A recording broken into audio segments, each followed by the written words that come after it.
berpesta, festival iman, perayaan iman. Haleluya. Masih ada yang murung? Tidak. Amin. Puji Tuhan, luar biasa. Buat kota kita bersukacita, buat Indonesia bersukacita, karena kau bersukacita. Amin. Baik, silakan duduk. I trusting. Oke, sorry.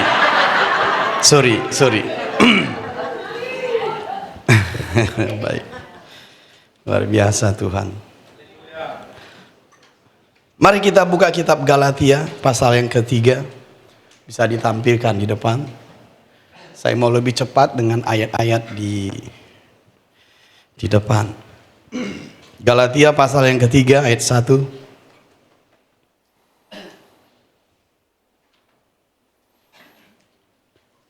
Hai orang-orang Galatia yang bodoh, siapakah yang telah mempesona kamu?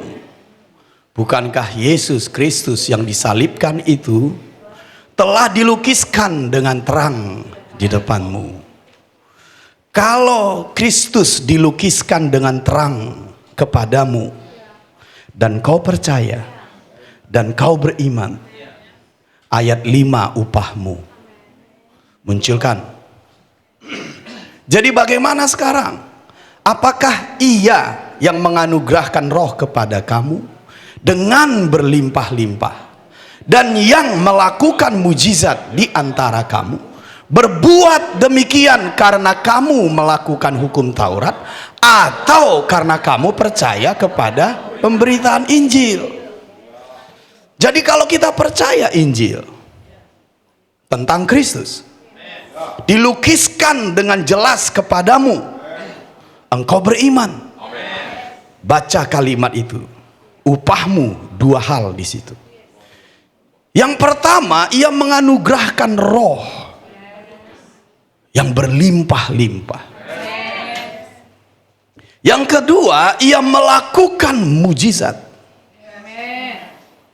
di antaramu. Bukankah ini luar biasa? Mari kita renungkan dulu. Bagaimana keadaan ini engkau alami? Asal engkau percaya, asal engkau beriman.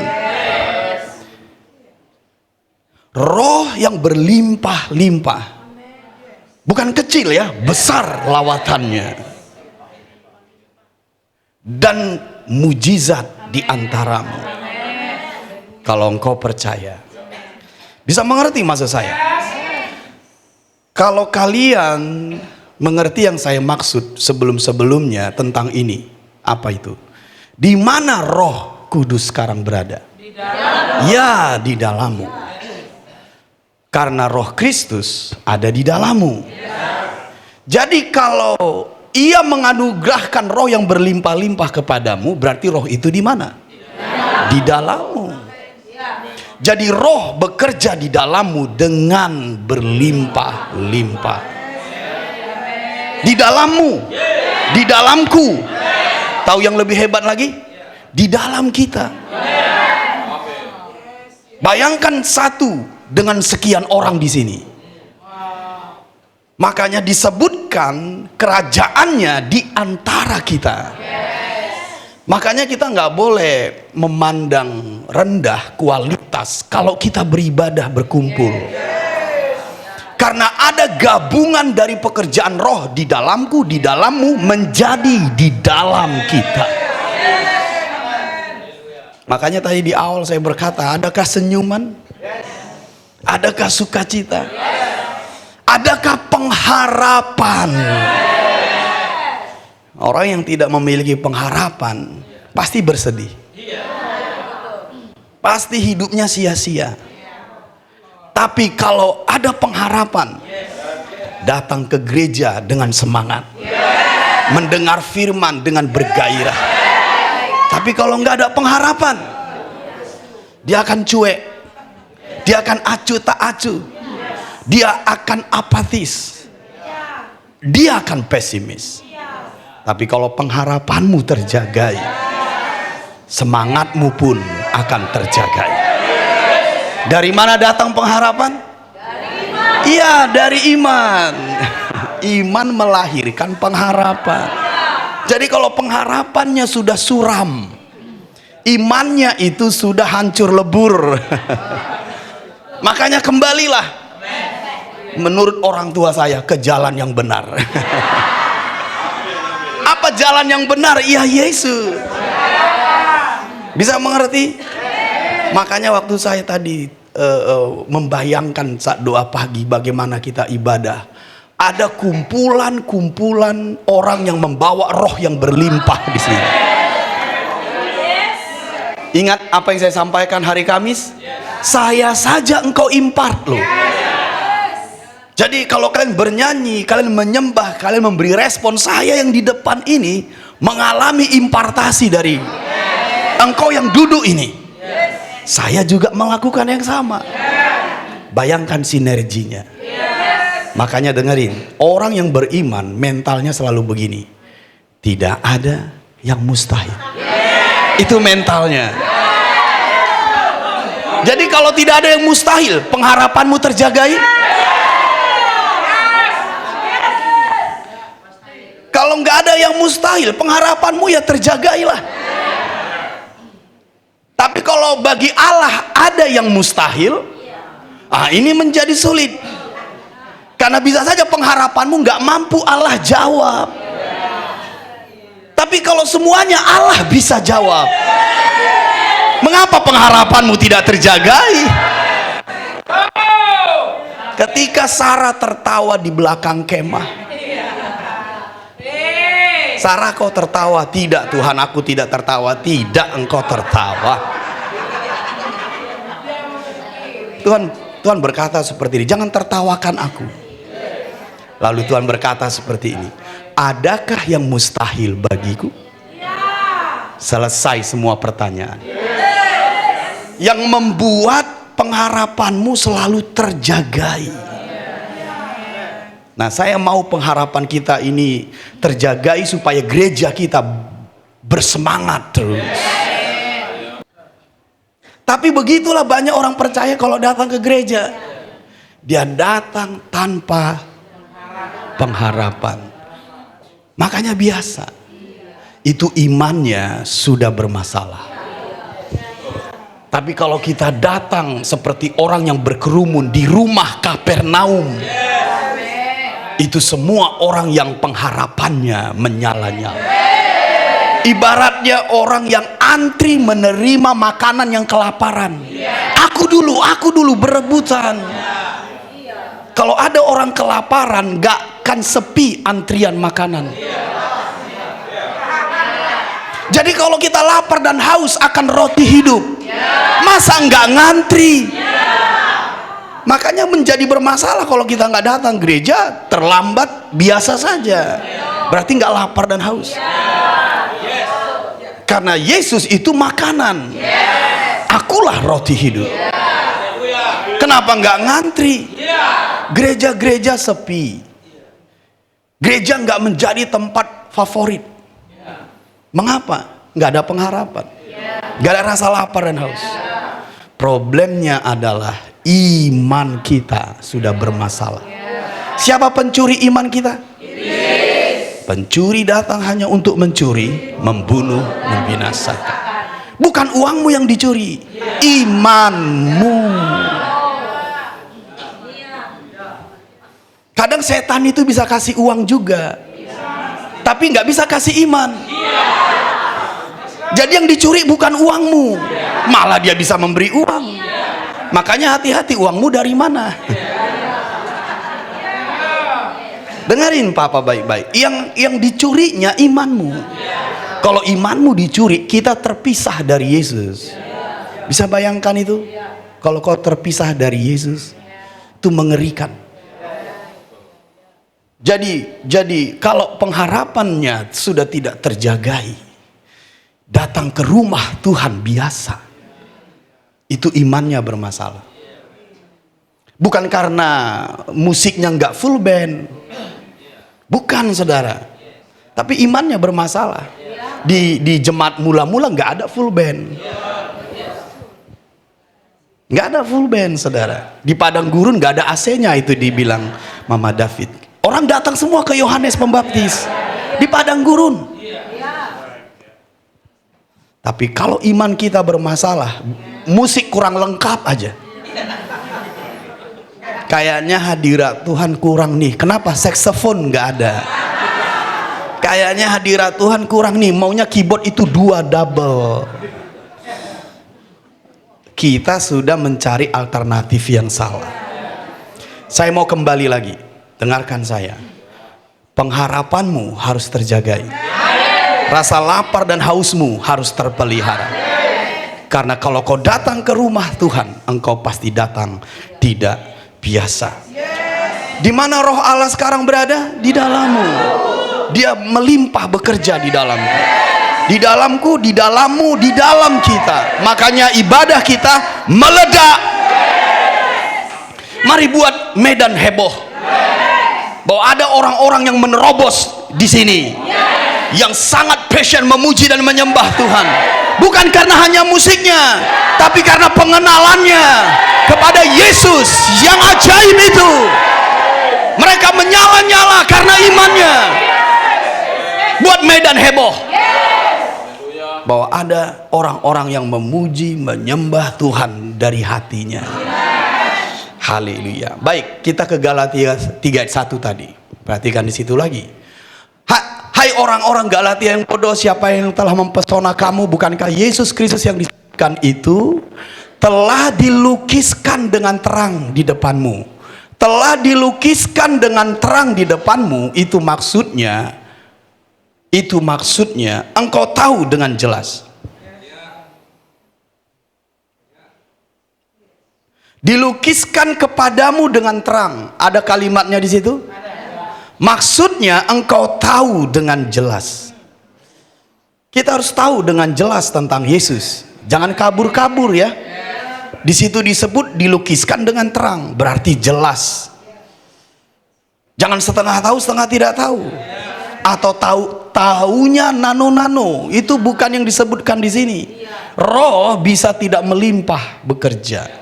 Di situ disebut dilukiskan dengan terang di depanmu. Maksudnya engkau tahu dengan jelas. Yang kedua, engkau tahu dengan benar. Engkau tahu dengan benar. Yang ketiga, engkau tahu dengan sempurna. Jadi maksudnya itu adalah engkau tahu dengan jelas. Yang kedua, engkau tahu dengan benar. Dan yang ketiga, engkau tahu dengan sempurna. Itulah arti dilukiskan. Jadi kita yang di ruangan ini harus mengetahui Yesus dengan jelas, dengan benar, dengan sempurna. Itu maksudnya dilukiskan dengan terang. Imanmu akan benar. Karena Yesus adalah iman kita. Jadi kalau yang kita tahu tentangnya benar, imanmu benar. Katakan tahu tentang Yesus. Bisa lebih kuat lagi, tahu tentang Yesus. Yesus yang benar. Bisa mengerti? Kitab Yohanes menjelaskan lebih jauh tentang tahu tentang Yesus ini. Yohanes pasal yang keempat, kita bicara tentang tahu tentang Yesus ya. Yohanes pasal 4 ayat 10. Karena kalau Yesus dilukiskan dengan jelas, engkau tahu tentang Yesus, roh bekerja berlimpah-limpah. Bisa maaf maksud saya. Nah, kitab Yohanes menjelaskan lebih jauh tentang ini. Ayat yang ke-10. Yohanes 4 ayat 10. Jawab Yesus kepadanya, jikalau engkau tahu, stop. Jikalau engkau tahu, itu syarat. Jikalau engkau tahu tentang karunia Allah dan baca dengan kuat. Ini bicara Yesus. Kalau engkau tahu tentang Yesus dengan jelas, dengan benar, dengan sempurna, dengan terang, itu maksudnya jikalau engkau tahu tentang karunia Allah dan siapakah dia, itu Yesus yang berkata kepadamu, berilah aku minum. Baca kalimat selanjutnya, 2 ya.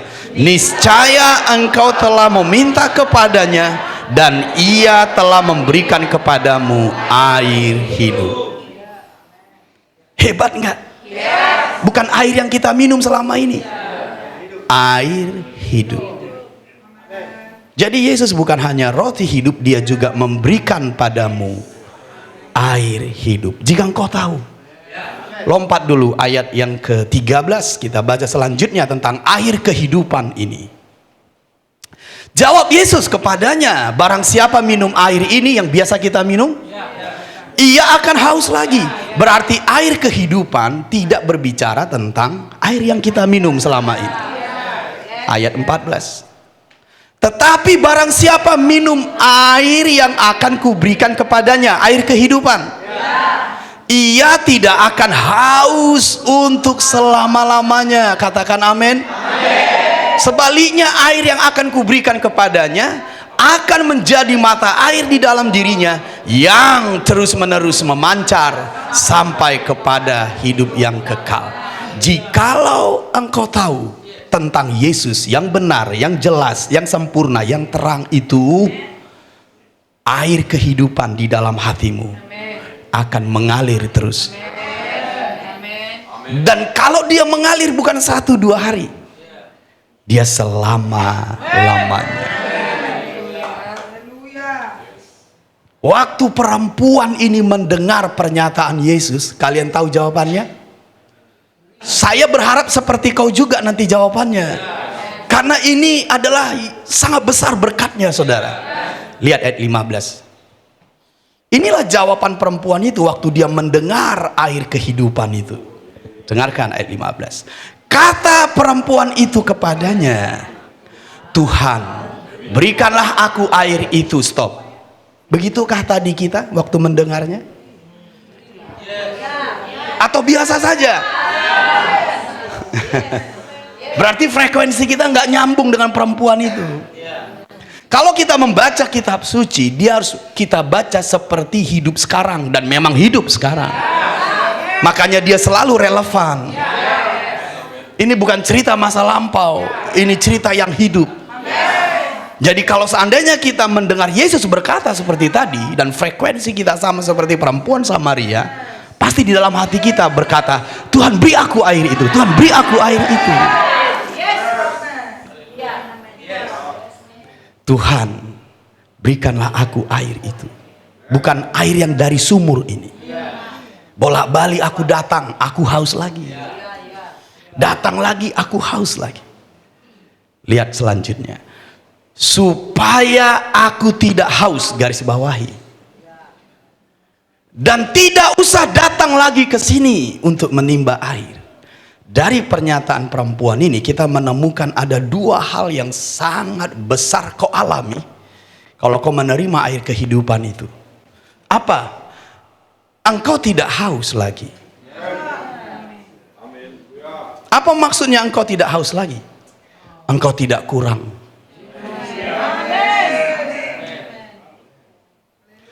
Orang bisa punya uang tapi merasa kurang. Karena uang diberi dunia ini. Orang bisa punya harta tapi tetap merasa kurang. Orang bisa memiliki keluarga tetap merasa kurang. Karena yang bisa memenuhi itu hanya air kehidupan. Makanya di Mazmur pasal 23 berkata, Tuhan adalah gembalaku, takkan kekurangan aku. Maksudnya aku sudah penuh. Kalau Tuhan itu bagiku, yang lain tidak perlu. Karena Tuhan itu cukup bagiku. Bukan artinya hartamu melimpah. Banyak orang hartanya melimpah masih kurang juga. Masih haus juga. Kalau aku sudah punya istri, pasti hidupku komplit. Sudah punya istri. Setelah menikah, masih kurang juga. Mau 2 ya?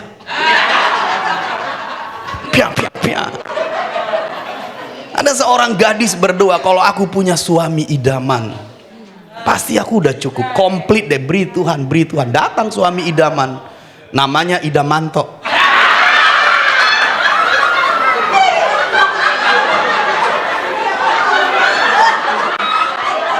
Supaya benar-benar mirip maksud saya.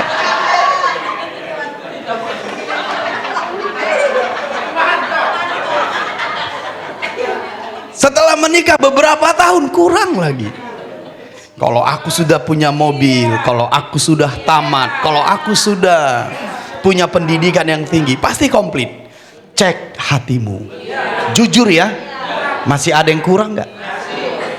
Karena yang bisa memenuhi itu hanya Yesus yang memberikan air kehidupan kepadamu. Bisa amin dengan panjang. Dan lihat yang kedua, di situ disebut tidak usah datang lagi ke sini. Maksudnya apa? Ini namanya sia-sia, bolak-balik. Jadi kalau kita meminum air ini, engkau menerima tujuan hidup. Hidup kita tidak sia-sia. Kita tahu apa tujuan kita hidup di bumi ini. Itu maksudnya. Kalau kita bolak-balik ke situ artinya kan sia-sia.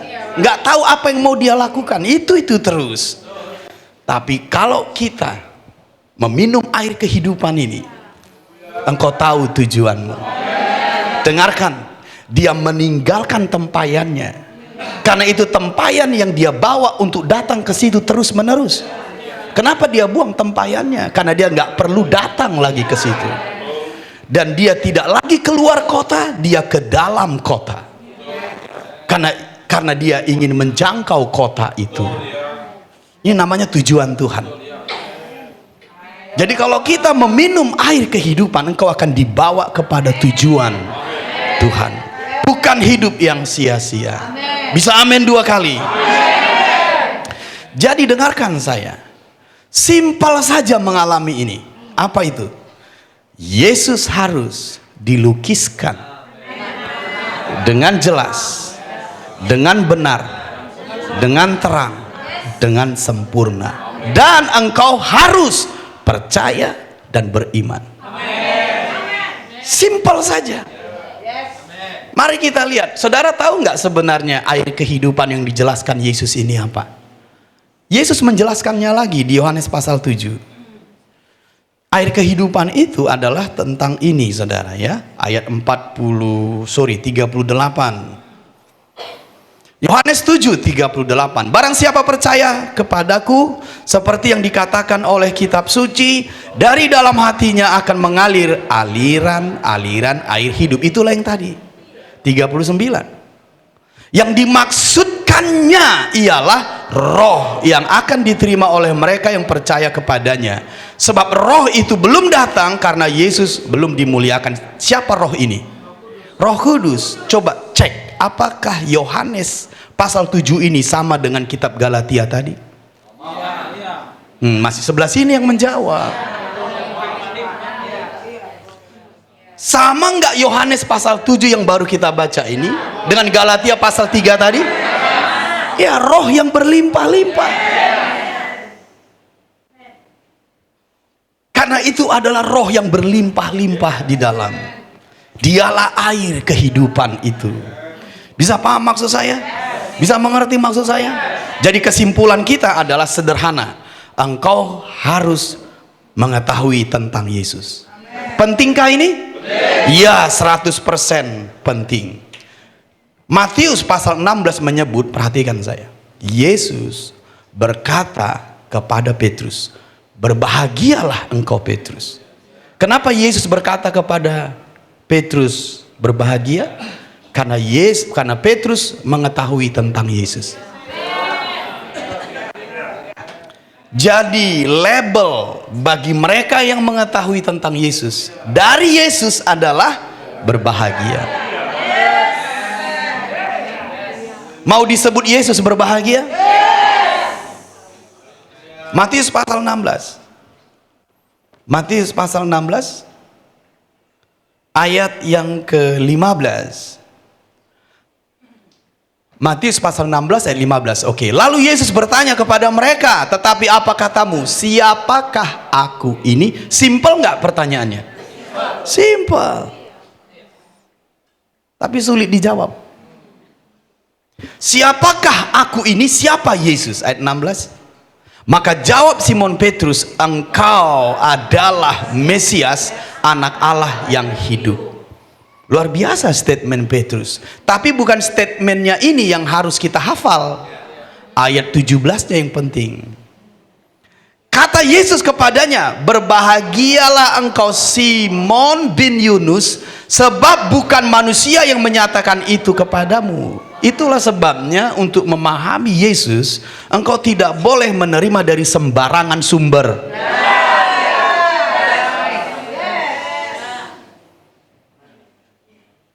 Di situ disebutkan sebab bukan manusia yang menyatakan itu. Enggak ukuran engkau mengetahui Yesus, itu tanda engkau menerima roh yang berlimpah-limpah. Tidak ukuran. Coba mundur dulu ayat 13. Setelah Yesus tiba di daerah Kaisarea Filipi, ia bertanya kepada murid-muridnya, kata orang siapakah anak manusia itu? Kita mendapatkan siapa Yesus dari kata orang atau dari Bapa? Itu dua sumber yang berbeda. Yang saya maksudkan untuk kita mengetahui dengan jelas, dengan sempurna, dengan benar, engkau harus tahu sumber yang benar. Hati-hati loh, statement saya ini memang sederhana. Tapi kalau kita nggak memahami sumber yang benar, kita tidak menerima apa yang benar. Karena hanya mata air yang jernih, yang airnya jernih. Dan mata air itu adalah sumber. Jadi kalian ini yang ada di PTK ini harus hati-hati loh. Sumber siapa yang kau dengar? Karena ini bicara tentang roh di dalammu. Katakan, roh Allah di dalamku, roh kebenaran. Harus benar. Baru dia bekerja. Dan untuk menerima apa yang benar, engkau harus menerimanya dari sumber yang benar. Tepuk dulu yang di sebelah kanannya. Sumber yang benar? Apa yang benar? Oke, jangan kuat kali ditepuk. Nanti jadi lain urusannya. Ayat yang ke-17. Mari kita lihat di depan lagi. Kata Yesus kepadanya, berbahagialah engkau Simon bin Yunus, sebab bukan manusia yang menyatakan itu kepadamu, melainkan Bapakku yang di sorga. Jadi engkau harus tahu sumber yang benar untuk menerima apa yang benar. Kesimpulan, perhatikan 2 menit lagi, dengarin saya. Kalau engkau mengetahui sumber yang benar, Papamu, bisa paham? Dan engkau menerima apa yang benar tentang Yesus, dilukiskan dari depan ini kepadamu di situ dengan jelas, dengan terang, dengan sempurna. Percayalah, berimanlah, maka roh di dalammu, di sini, dimanapun kau duduk ini, akan bekerja dengan berlimpah-limpah. Air kehidupan di dalammu akan mengalir terus-menerus. Engkau tidak akan kurang. Engkau akan puas. Engkau akan pulang dengan gembira. Engkau akan pulang dengan melompat-lompat. Engkau akan pulang dengan bersuka cita. Engkau akan pulang dalam keadaan sembuh. Engkau akan pulang dalam keadaan baru. Engkau akan pulang dalam keadaan merdeka, sebab Ia melakukan mujizat kepadamu. Very simple. Good. Very simple. Kalau kau tahu sumber yang benar, apa yang kau tunggu? Jangan bermalas-malasan. Di sana ada sumber yang benar. Orang benar yang diutus Tuhan. Bawa kotamu kemari. Karena kau tahu, kalau mereka percaya yang disampaikan Papamu, apapun keadaannya, pasti dipulihkan. Karena itu Yesus yang benar, yang saya berikan kepadamu, roti hidup, air hidup. Tahu kalian bisa berdiri seperti ini? Dengarkan, Paulus berkata seperti ini, jika aku masih hamba manusia, pastilah Injilku Injil manusia. Karena Injil manusia selalu mencari keuntungan. Tapi aku hamba Allah. Aku memberitakan Yesus, sebab aku tidak mencari muka keuntungan. Saya papamu, saya mengasihimu, dan Yesus yang saya beritakan untukmu tanpa syarat. Haleluya. Jadi kalau kau percaya dan beriman, maka roh di dalammu bekerja dengan berlimpah-limpah. Amin. Dengan panjang engkau akan mengalami mujizat. Ingat yang hari Kamis kemarin, kalau kau menerimanya dengan segenap hatimu, engkau akan makan. 7 hal terjadi padamu. Engkau akan bertumbuh, engkau akan sembuh, engkau akan sehat, engkau akan kuat, engkau akan dewasa, engkau akan menerima kasih karunia, dan kuasa Allah bekerja atasmu.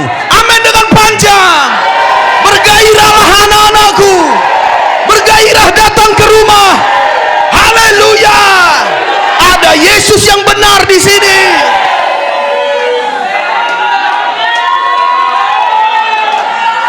Dan saya mau kota Medan kita berkati. Beritakan Yesus yang engkau tahu dengan jelas itu. Tuhan,